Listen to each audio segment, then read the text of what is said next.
Edwan Hubble के नाम पे जो टेलीस्कोप इस वक्त स्पेस में मौजूद है, तो कहते हैं कि वो माजी के झरोकों में भी देख रही है, माजी की चीजें भी रिकॉर्ड कर रही है। बिल्कुल, मेरे वाली जो स्कोप है वो हबल की तरह है। क्यों है? उसकी रीजन है कि that is the visible telescope, वो देखती है विजिबल। इसकी मिसाल मैं आपको यूं देता हूं कि एक आपका फोन है, वो पानी में गिर गया है और ऐसा पानी है जिसकी डेप्थ है कोई 2-4 मीटर नीचे। मैंने सुना है बड़ा सोना लगा है हबल पे। हबल पे जो है वो कोटिंग है सिल्वर की। सोने वाली जो है वो JWST है, James Webb telescope. James Webb. अच्छा, वो सारी की सारी गैलेक्सीज जो पानी का समुंदर देखा गया है कई गुना बड़ा जमीन से। इसमें भी थोड़ी सी कंट्राडिक्शन है। अच्छा, जो दो चीजें हैं, ये जो हमारी मैथमेटिकल कैलकुलेशन है वो कहती है कि universe is the 13.8 billion years old. बिल्कुल, तो माजी के झरोकों में देखना उसकी वेवलेंथ बढ़ने की वजह से। जी ऐसे और वो जो हम अपना पास्ट कैलकुलेट कर रहे हैं 13.8 that is pure mathematical. It's mean that कि वो एक्सोप्लैनेट एक ऐसा प्लैनेट होता है जो हमारे स्टेलर सिस्टम से बाहर, यानी जो हमारा सूरज है ना, अच्छा, डिम हो जाएगा, सूरज की लाइट के अंदर डिम आएगा एक, जो उनकी टेलीस्कोप्स कि किस प्लैनेट पे जिंदगी है और कहां पे नहीं है। तो पानी की बात आए तो फिर बिल्कुल। आज भी जो हमारी हबल स्पेस टेलीस्कोप है ना, या हमारी JWST है, वो कहती है कि ये जो स्पेक्ट्रम आ रहा है ना उस लाइट का, जो चीज हमारे आजकल बहुत महंगी हुई है, गैस, मीथेन की लेक्स है वहां पे। अच्छा, and methane is an organic compound. बिल्कुल। जो ये टाइटन जो है ये किस सियारे का चांद है? I think if I am not wrong, ये उसका है। दिन को क्या हो जाता है, ओशंस ना होते तो दिन को सारी जमीन जल के राख हो जाती। बिल्कुल बिल्कुल। रात को सारी जमीन जम के पत्थर बन जाती, पत्थर हो जाती। जिन्होंने 70-70 मीटर लंबे मिरर्स खुद ग्राइंड किए हाथों से। मैंने तो 10 इंच का किया ना आपको। तो ये जो कहा जाता है कि हबल जो है 3000 साल पुरानी जो हमारी लाइफ थी प्लेनेट अर्थ पे, वो भी दिखाएगा। ये जो है सारी की सारी बातें, ये उल्टा एटम बम के चलने का ना, उसका उल्टा है ये। अच्छा, यानी उसमें मादा तबाह होता है और वो एनर्जी में बदलता है। ये एनर्जी को तो आपने अपनी स्कोप से नासा के लिए भी कुछ काम किया था, आप बता रहे हैं। सर इसमें थोड़ा सा डिफरेंस है, नॉट बाय माय स्कोप, बस इसमें ये है I was got selected in asteroid search campaign, कि जब मैं मिरर ग्राइंड कर रहा था ना, मोर देन 26 घंटे में उसे ग्राइंड कर चुका था। 26 घंटे, और उसके बाद मेरा सेंटर से 2 पीस हुआ था। वो 26 घंटे की मेहनत जाया हुई, और मैं फिर घर के बाहर जाके बैठ के रोने लग गया अपना कुछ।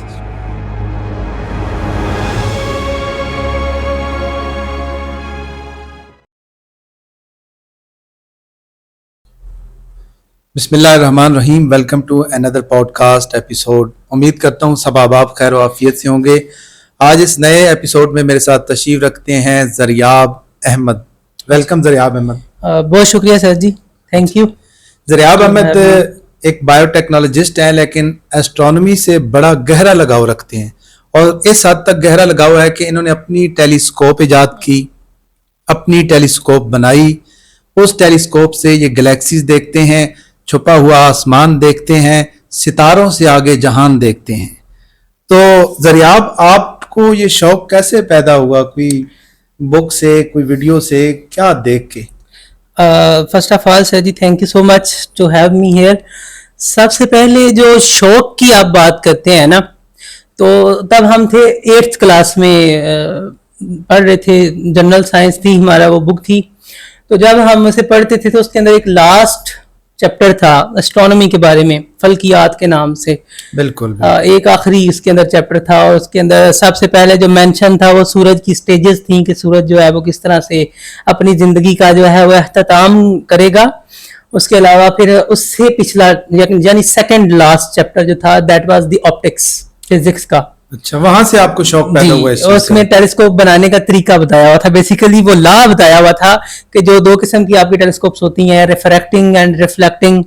तो उधर से हमें शौक पड़ा। फिर हमने क्या किया, रुख किया आंखों वाली दुकान में, यानी ये जो ग्लासेस वाली शॉप्स है ना, इनके पास, इनकी तरफ हमने रुख किया। उधर से हम लेंसेज लेने शुरू कर दिए, और फिर हम यही काम जो हमने जारी रखा अपनी कॉलेज तक, यानी 2nd ईयर तक काम ये जारी रखा। तो शौक से फिर आपने वो बनाई और सितारों से देखना आगे शुरू जहां किया। देखे आपने। लेकिन इसमें कुछ फर्क था जो है ना, ये जो रिफ्रैक्टिंग टेलीस्कोप्स हैं इनका एक ड्रॉबैक होता है कि आपका जो मिरर, इसका जो इसके अंदर lenses first of all use होते हैं, कन्वेक्स लेंसेज यूज होते हैं। तो लेंस को हम जो है लाइट बकेट बोलते हैं। मैं इसे आसान अल्फाज में यूं कहूंगा कि आपकी आंख का जो प्यूपल है ना, यानी वो सुराख जो है, ये वाला काले कलर का जो हमें नजर आता है, ये असल में वो रास्ता है जिधर से आसमानों की लाइट हमारी आंखों के अंदर जाती है, या हर उस चीज की लाइट जिसे हम देखते हैं, इसके जरिए से हमारी आंख के अंदर चली जाती है। अच्छा अच्छा। तो असल में जब हम टेलीस्कोप से देखते हैं तो इट मीन कि जितना बड़ा आपका ऑब्जेक्टिव मिरर या ऑब्जेक्टिव लेंस वो है, इतना बड़ा ये सुराख हो गया खुल के। अच्छा it mean it will carry, it will gather more light.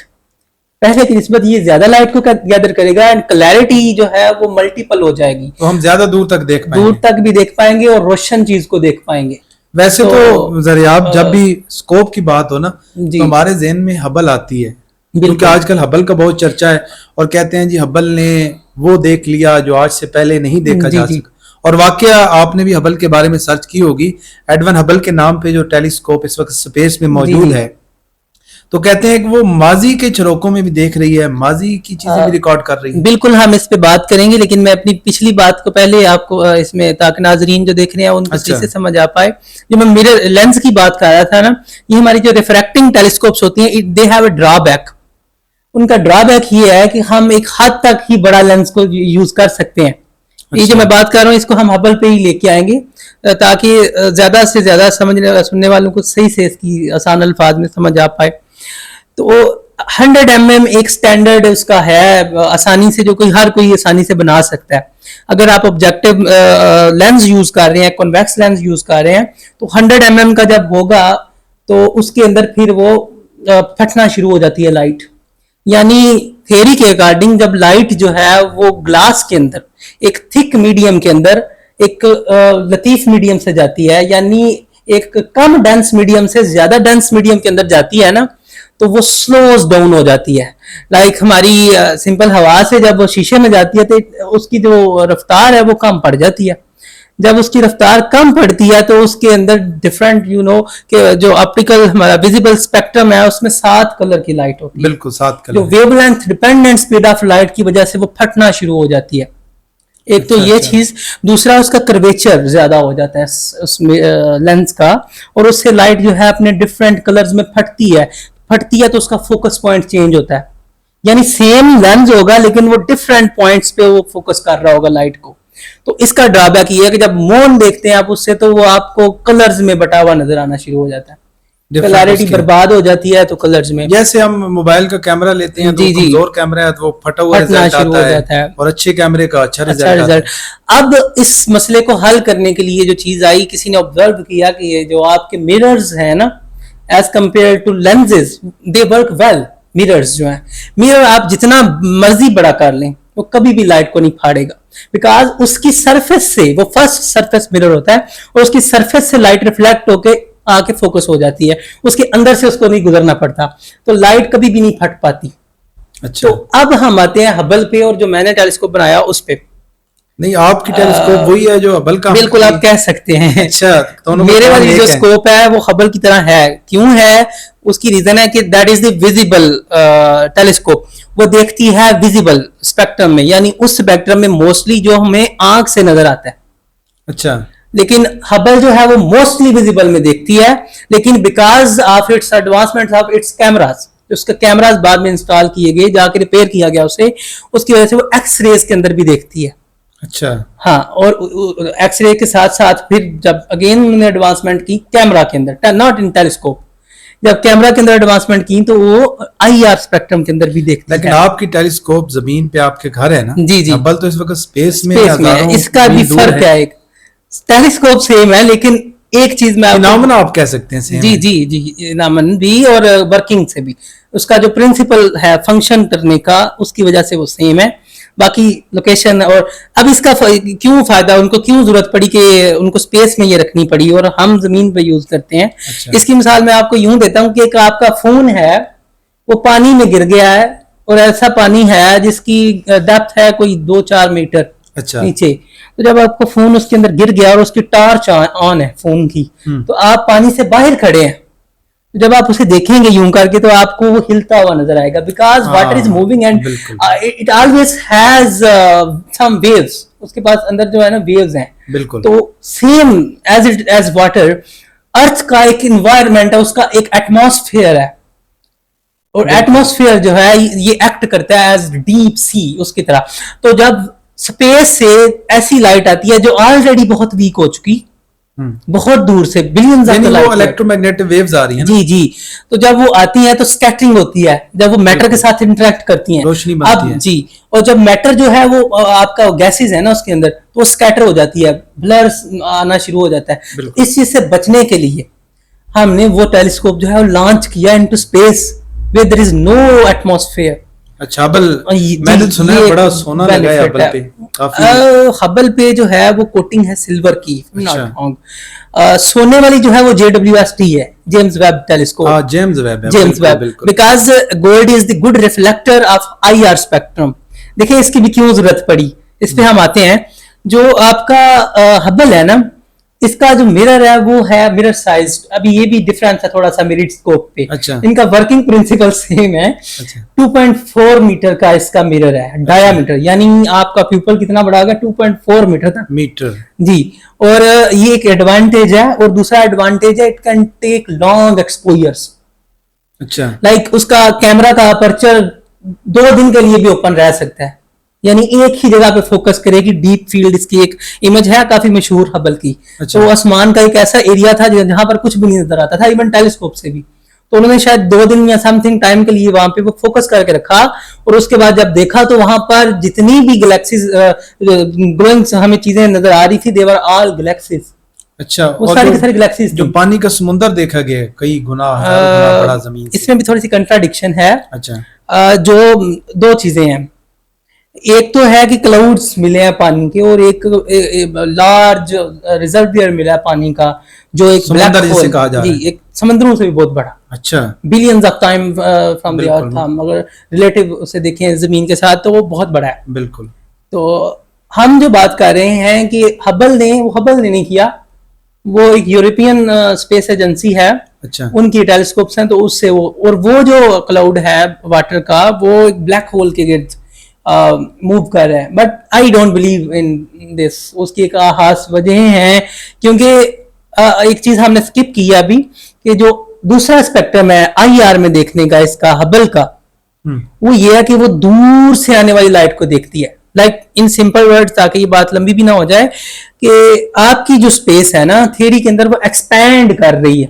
Expansion हो रही है। एक्सपेंशन यानी रेड शिफ्ट, कॉस्मोलॉजिकल एक्सपेंशन। जी, कॉस्मोलॉजिकल रेड शिफ्ट हो रहा है। बिल्कुल। तो ये cosmological red shift for viewers, वो मैं बता रहा हूँ कि किस तरह से है, कि आपकी जब इलेक्ट्रोमैग्नेटिक वेव्स हैं तो उनके अंदर एक क्रस्ट है, एक ट्रफ है, यानी एक छोटे डाउन साइड पॉइंट और अप साइड पॉइंट। बिल्कुल। अब वो फिक्स्ड फासले पे हैं, एंड वो जो फासला है उनके दरमियान का, दैट इज द वेवलेंथ।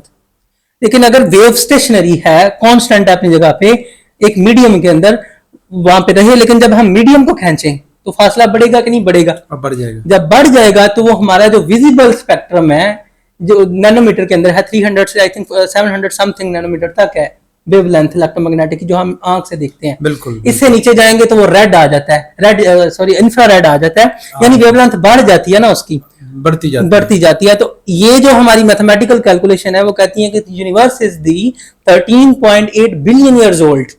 बिल्कुल। तो तब से जब एक्सपेंशन हो रही है, तो जो बिग बैंग था, जब वो बिग बैंग हुआ तो स्पेस ने यकदम से एक्सपेंड करना शुरू किया, और उस एक्सपेंशन से वो जो लाइट थी जो तब चली थी, वो चल के आज तक जो है वो डीप रेड शिफ्ट के अंदर चली गई हुई है। अच्छा।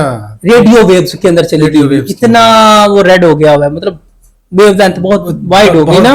अब इन्होंने जो चीजें देखी है ना, ये जो आप पानी की जो ब्लैक होल वाली बात कर रहे थे हम, वो इसी तरह की वेवलेंथ के अंदर है।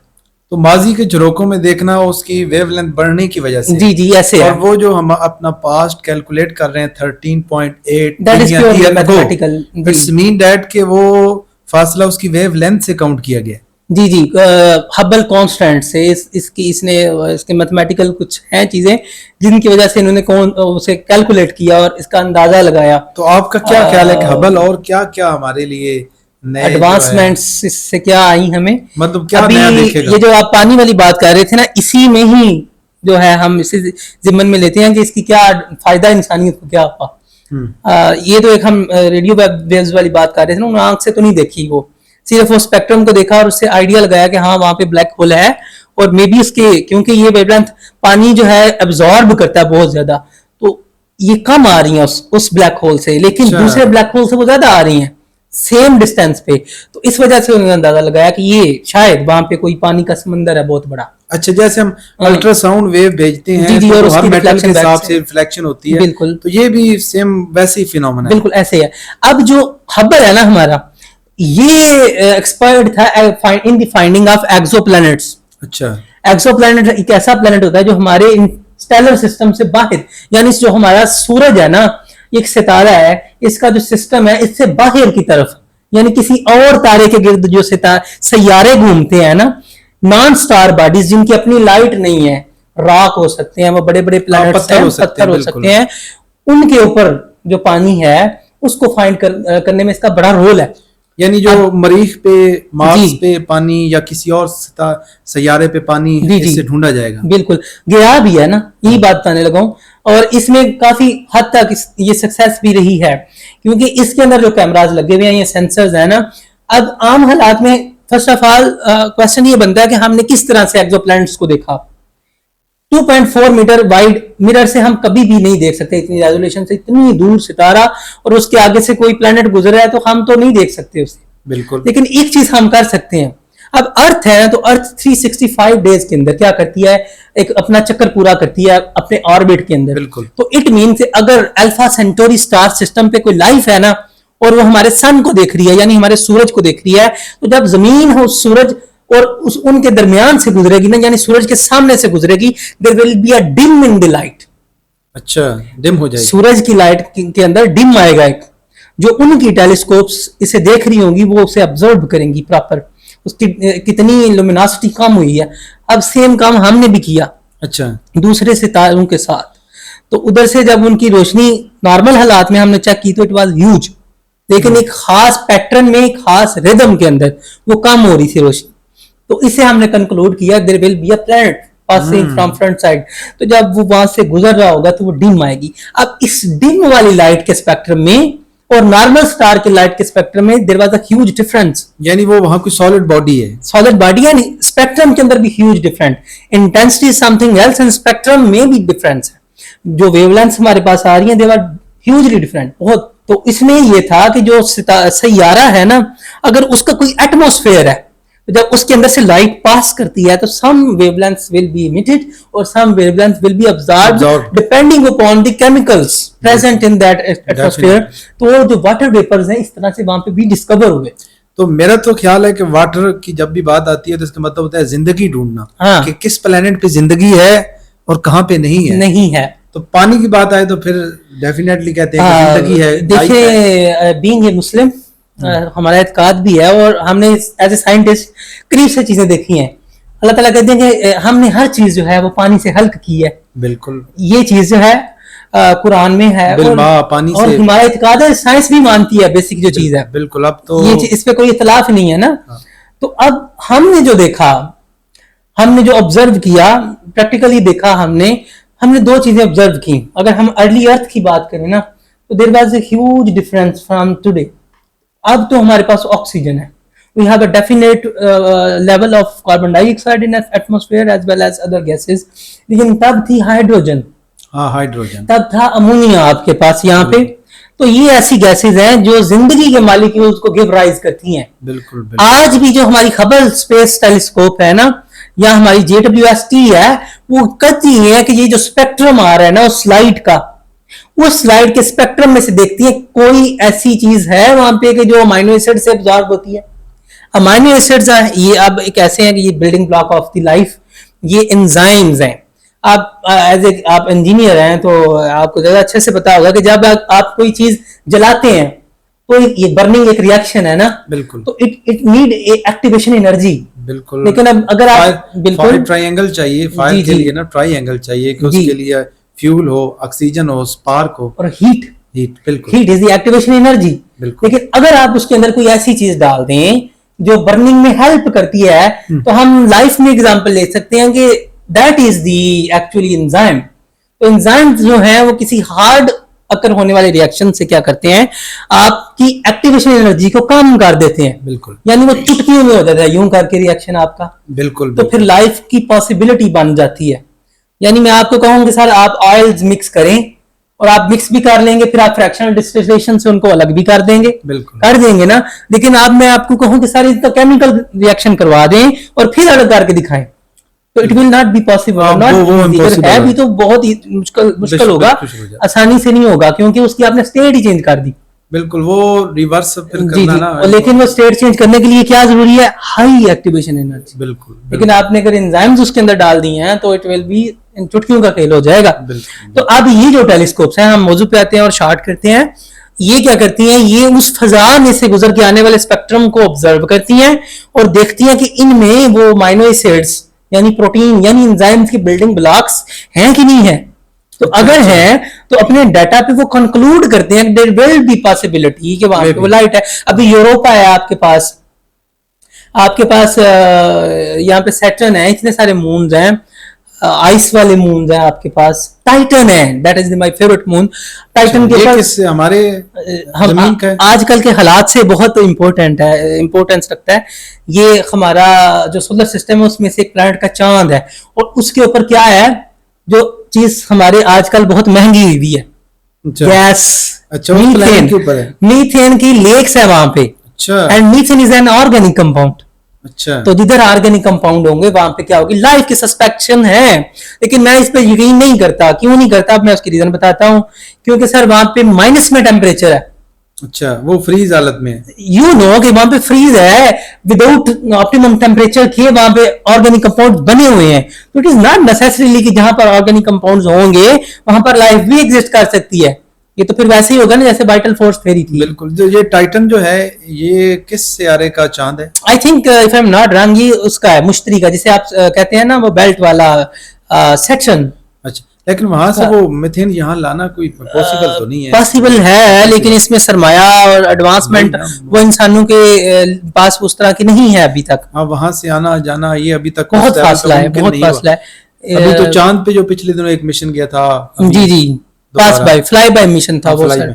अभी इसमें ये था कि उन्होंने उसकी जो बैक साइड है वहां पर पिक्स लेनी थी। If I am not wrong उनका भी नेक्स्ट टाइम ये इरादा कि उधर उतरने का वहां पे ना। अच्छा। लेकिन इट्स वेरी डिफिकल्ट, ये इतना आसान नहीं है। वहां पे ना तो एटमॉस्फेयर है, ना ही वहां पर कोई आपका बाइंडिंग एजेंट है, यानी कि वहां पे वो जो आपकी सिलिका है ना वो क्रिस्टल्स की सुइयों की फॉर्म में। अच्छा। इतनी डेंजरस वो डस्ट है कि जहां पर घुस गई समझो फिर गई।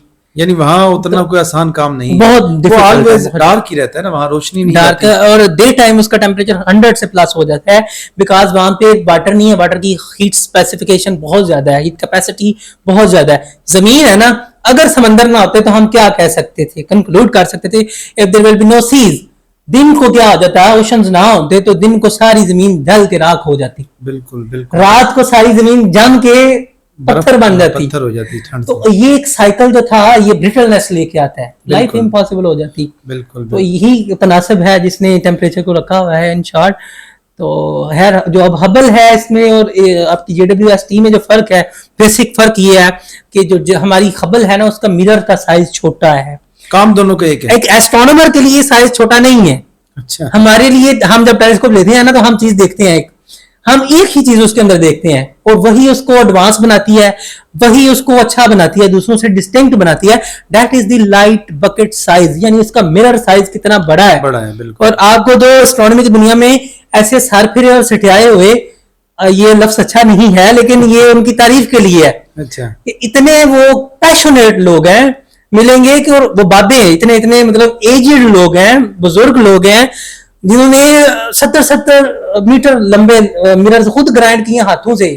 मैंने तो 10 इंच का किया ना, and it was huge task. मैंने 30 घंटे उसकी ग्राइंडिंग की है दबा के। वो किसी और ब्रॉडकास्ट में बैठेंगे तो मैं आपको उसको पॉलिश किया है। पूरा तरीका सर बताऊंगा किस तरह से हमने किया उसको। पहले आपने ग्लास लिया तकरीबन टेबल के जितना मोटा, देन वी हैव ग्रिड्स, और रेत होती है डिफरेंट साइजेस की, तो 2-2-3-3 घंटे उसकी fast pattern mathematical geometrical pattern के अंदर हमें उसकी ग्राइंडिंग करनी होती है, और नैनो प्रेसिजन होती है इसके अंदर, and I grinded with my hands. और बनाने के बाद जब आपने उससे गैलेक्सीज देखी तो तो मेरे जो तासरात थे वो जस्ट ये थे, वाओ।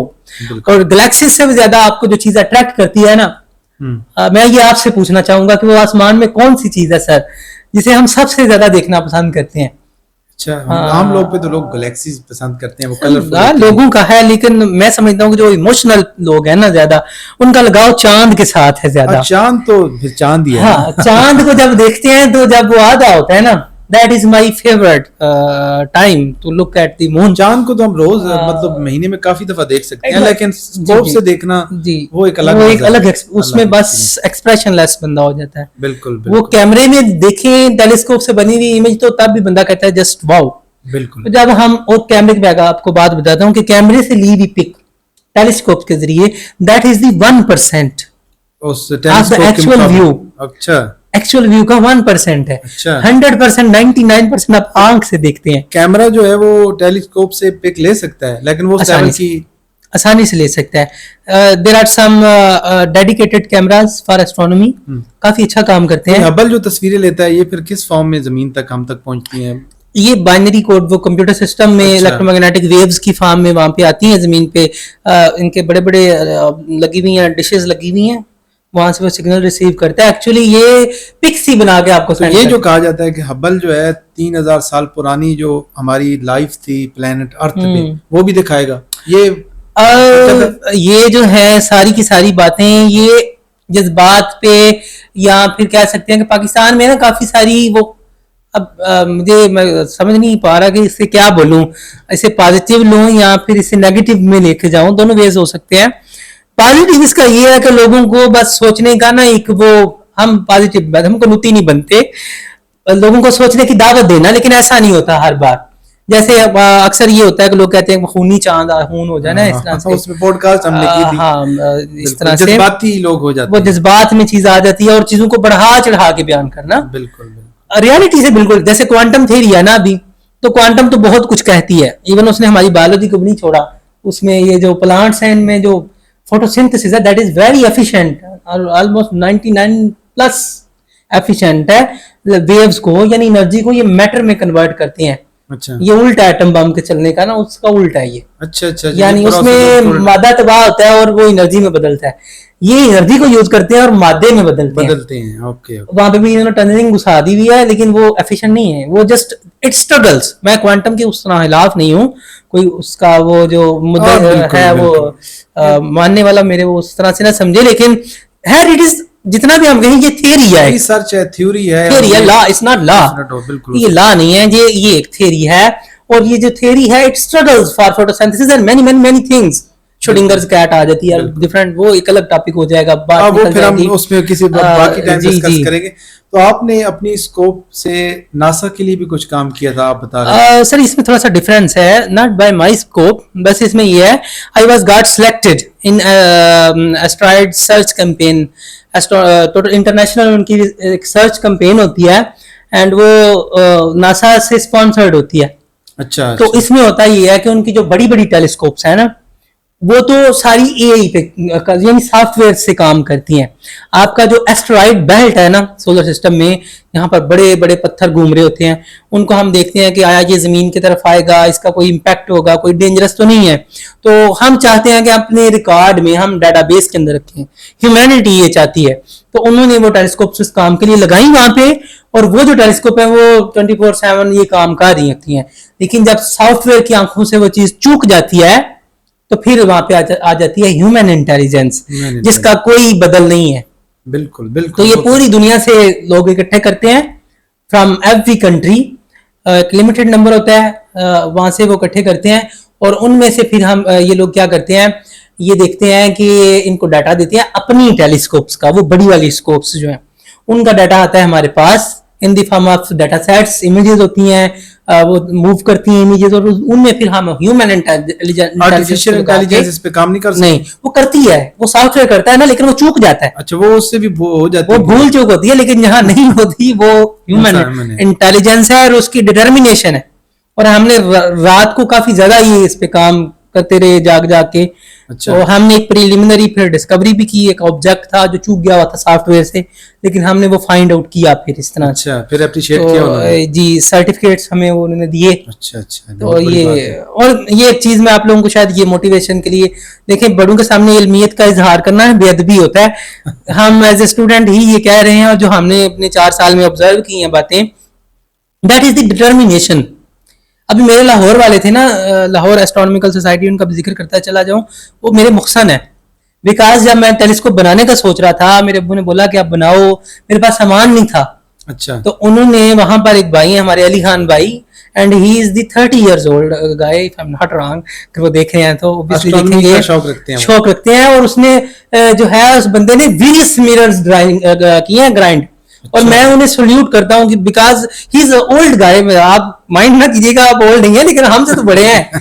तो उनकी दाढ़ी सफेद है, लेकिन उनके पास मैंने उनकी एक पिक्स देखी थी कि बड़ा सा टेबल था और उसके ऊपर मिरर्स ऐसे लगे हुए थे जैसे कोई शो पीस होता है, यानी उनको शौक इस छोटे से कदर है। छोटा और बड़े से बड़ा ग्राइंड किया हुआ। देखें, जब आपको लगन होती है कि आप देखें सितारों जी, से जी। आगे जहां और भी हैं, जी। तो ये फिर बढ़ती जाती है। और उन्होंने मेरी मदद की, और उन्होंने मुझे ग्रेड्स जो हैं, जो सैंड की मैं बात कर रहा था, कभी बात करेंगे, मुझे लाहौर से लेके सेंड किए, पार्सल किए। एंड ही ट्रस्टेड मी, क्योंकि मैंने उनको पहले पेमेंट भी नहीं थी की है, जानते भी नहीं थे इतने वो एस्ट्रोनॉमी में ज्यादा वो एक डीप बंदे हैं। खैर, डिटर्मिनेशन की बात कर रहे थे ना, तो उन्होंने मुझे बोला, जरियाब, ये 30 साल तक मुझे पता नहीं था कि लाहौर में ये किस जगह से मिलता है। अच्छा। 30 साल तक वो तड़पते रहे हैं उस लगन के ढूंढने अंदर। रहे, नहीं, हम तो सर्च कुछ भी नहीं है, करते वो बड़े लोग हैं।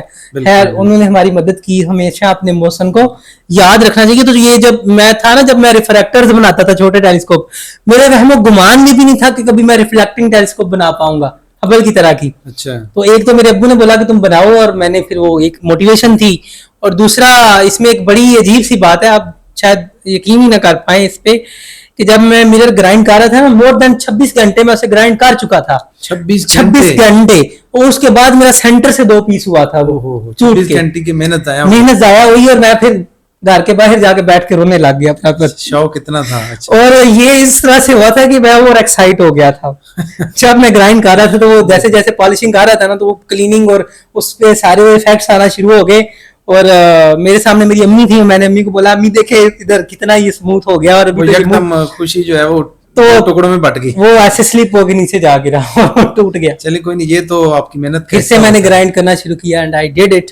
और ये डिटर्मिनेशन जो है, ये आपको पहाड़ भी खोदने पे मजबूर कर दे। बिल्कुल बिल्कुल तो बिल्कुल। इन शॉर्ट यही था। नेक्स्ट टाइम बिल्कुल, ये आपकी बात बजा है। हाँ। और हबल अभी बहुत कुछ उसने हमारे बहुत लिए फाइंडिंग दरियाफ्त किया करेगी। है, और आगे बहुत कुछ डिस्कवर जी, करेगी। जी, जी, एक्सोप्लैनेट्स आप अब तो भी कर रहे हैं। जी, अब तो सर जी आपकी बात काटी जा रही है। जेम्स वेब टेलीस्कोप्स हाँ, का है ना जमाना। बिल्कुल, आगे वहां जेम्स पे जो है वो बड़े बड़े मिरर्स हैं उसके, और वो हेक्सागॉन्स हैं। जब पता नहीं कितना अरसा रहेंगी स्पेस में। ये स्पेस में- लैग्रांज पॉइंट है एक स्पेस में, जहां पर न्यूट्रल हो जाती है कुछ ग्रेविटी। एक जुपिटर एंड सन के दरमियान एक पॉइंट है, लैग्रांज पॉइंट 2। वहां पे उन्होंने ये रखी हुई है। एक तो वहां पे बेनिफिट है कि टेम्परेचर बहुत डाउन है, नो वाटर वेपर्स, पानी नहीं होगा तो क्रूजन नहीं होगी, ऑक्सीडाइजर है ना। आपके पास ऑक्सीजन नहीं होगी तो क्रूजन नहीं होगी, यानी वो सेफ रहेगी ज्यादा इनर्ट। अरसा। और दूसरा, आपने ऊपर से गोल्ड चढ़ा दिया, वो रिफ्लेक्टर भी गुड है, वो इनर्ट मेटल है। तो ये अब चलने वाली है बहुत चलने वाली, देर बिल्कुल, और तक, बहुत कुछ नया हमें दिखाने वाली है। स्पेस में देखने वाली है। जी, बिल्कुल बिल्कुल। जरिए, आप बहुत शुक्रिया, बड़ी अच्छी डिस्कशन रही। जी तो चाहता था मजीद डिस्कशन करें, लेकिन टाइम इतना होता है। अब व्यूअर मजीद कमेंट करेंगे तो हम मजीद किसी सेशन में बैठेंगे। बिल्कुल ऐसे। आपका बहुत शुक्रिया viewer, thank you for watching Yasir Jami podcast.